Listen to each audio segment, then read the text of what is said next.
Caros alunos, que a graça e a paz de Cristo esteja com todos. Graças ao nosso bondoso Deus, estamos aqui dando continuidade ao nosso curso Como se tornar um cristão fiel.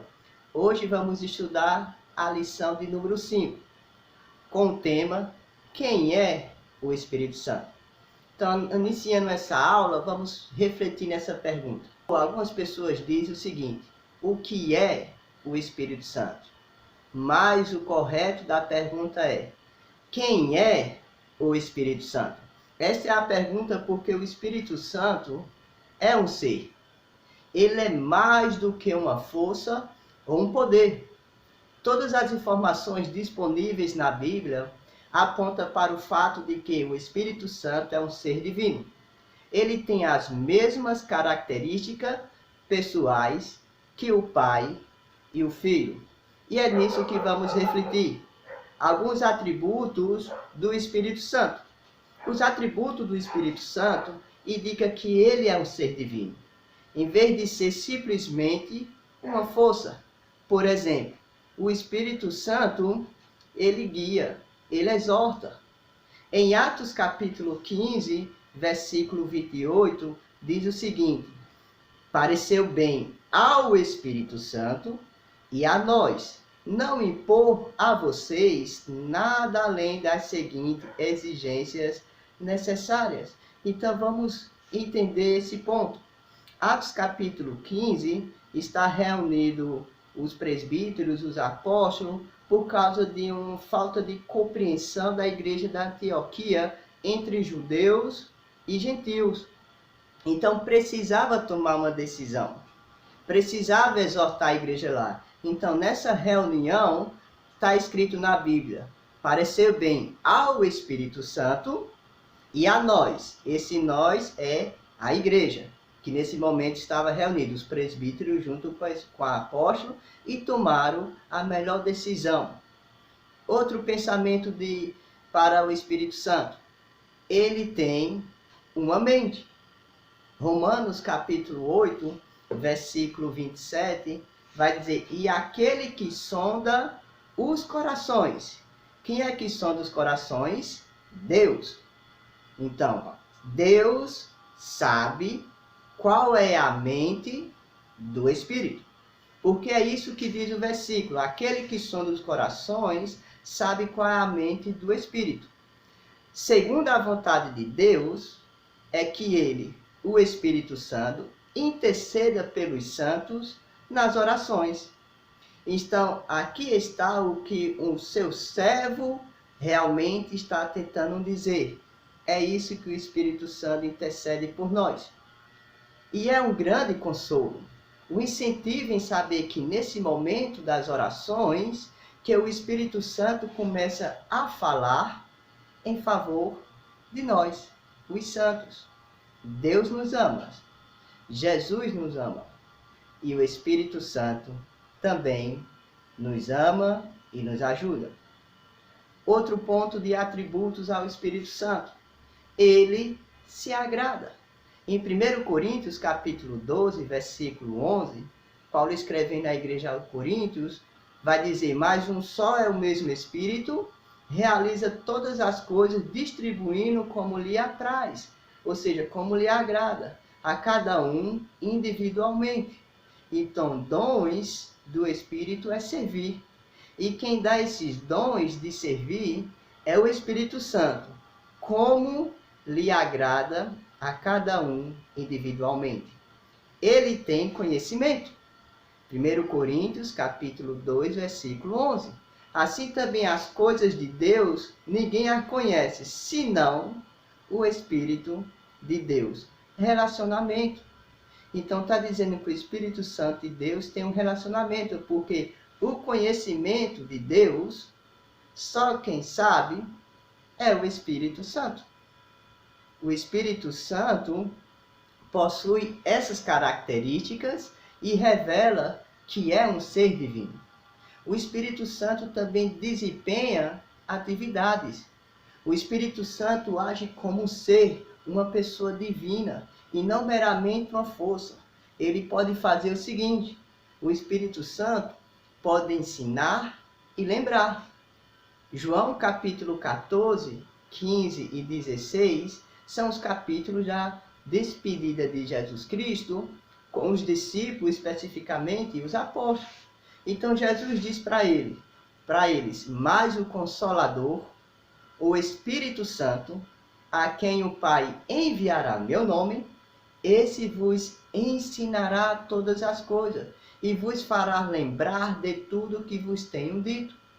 Então, pense bem, as Escrituras, o Novo Testamento, foram escritas 40, 50, 60, 90 anos depois de Cristo.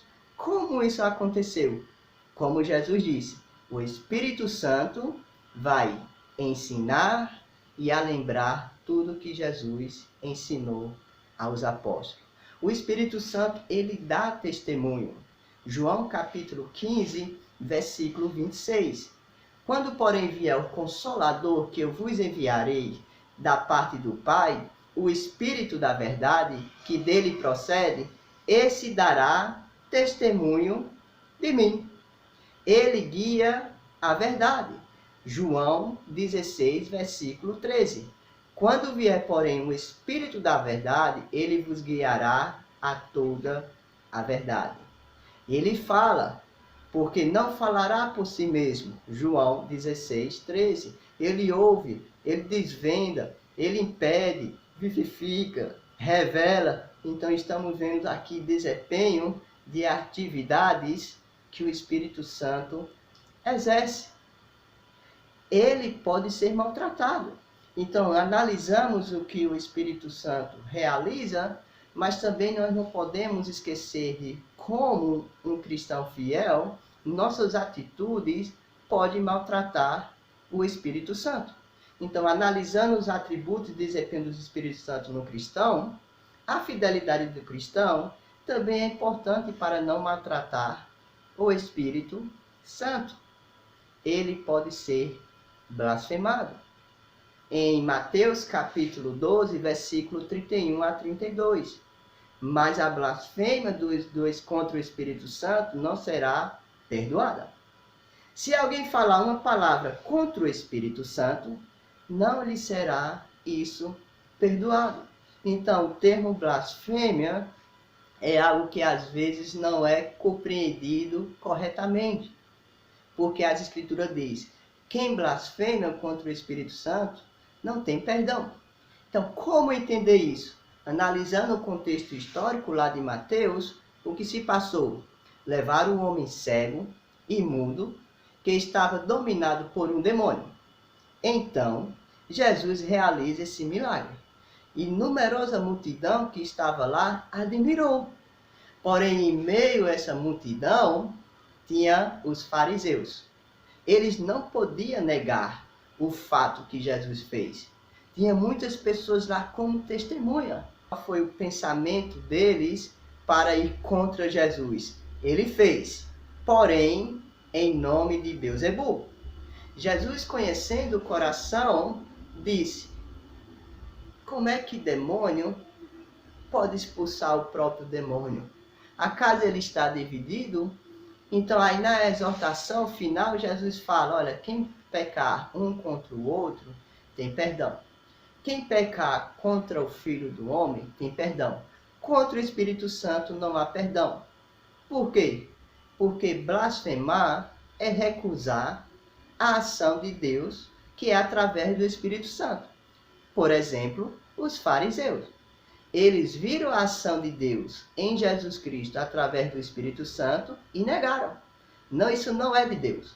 Isso é em nome de Beelzebul. Então, blasfemar é recusar a ação de Deus. Então, não é Deus que não perdoa. É a pessoa que não quer aceitar a ação de Deus. Então, por isso, não há perdão. Deus tem um plano para a salvação. Aquele que recusa esse plano não será salvo. É Deus que não quer salvar? Não. A pessoa que recusa. Isso é blasfemar. Recusar. Também vai dizer as Escrituras que se pode mentir para o Espírito Santo. Em Atos capítulo 5, uma história bastante conhecida é de Ananias. Porém, Pedro chega para Ananias e vai dizer: por que Satanás encheu teu coração? Para que mentisse ao Espírito Santo. Então, Ananias não mentiu sobre a oferta para a igreja, nem para os apóstolos. As Escrituras diz que ele mentiu para quem? O Espírito Santo. Ele pode ser entristecido. Efésios capítulo 4, versículo 30. E não entristeçai o Espírito de Deus, no qual foste selado para o dia da redenção. Então, o que fazer para não entristecer o Espírito de Deus? No versículo 29, Paulo vai dizer: não saia da vossa boca nenhuma palavra torpe, e sim palavras que edificam. Se no meu vocabulário, se no meu falar não for palavras de edificação, então eu posso estar entristecendo o Espírito. Ele pode ser apagado. 1 Tessalonicenses capítulo 5, versículo 19. Não apagueis o Espírito. Mais uma vez a pergunta: como apagar o Espírito? Do versículo 20 a 22 nos mostra: não desprezeis as profecias. Esse nome profecias, ele quer dizer discurso. Então, Deus discursa para nós hoje através das Escrituras. Então, o sentido é: não desprezei as Escrituras. Se eu desprezo as Escrituras, eu estou apagando o Espírito. Julgai todas as coisas e retire o que é bom. Abstenha de toda maldade. Então, são pontos aqui que se analisa para como não apagar o Espírito. Ele é divino. O Espírito Santo é mencionado ao lado do Pai e do Filho, como sendo igual a eles, devidamente à mesma posição. As pessoas devem ser batizadas em nome singular do Pai, do Filho e do Espírito Santo. Mateus 28, 19. As provas no Novo Testamento mostram de maneira evidente e poderosa que o Pai e o Filho e o Espírito Santo têm a mesma natureza. Eles são unidos em um relacionamento entre si e no serviço prestado ao homem. E com esse pensamento do serviço prestado ao homem, vamos analisar agora um pouco das Escrituras, a obra do Espírito Santo nos cristãos hoje. Refletindo, o Espírito Santo, ele nos liberta da lei e do pecado e da morte. Romanos capítulo 8, versículo 2 a 8. Ele nos fará ressuscitar. Romanos capítulo 8, versículo 11. Ele nos ajuda nas nossas orações. Romanos capítulo 8, versículo 26. Ele intercede pelo nosso bem. Romanos capítulo 8, versículo 26 e 27. Ele nos guia. Romanos capítulo 8, versículo 14. Ele nos sela como um penhor para o dia da redenção.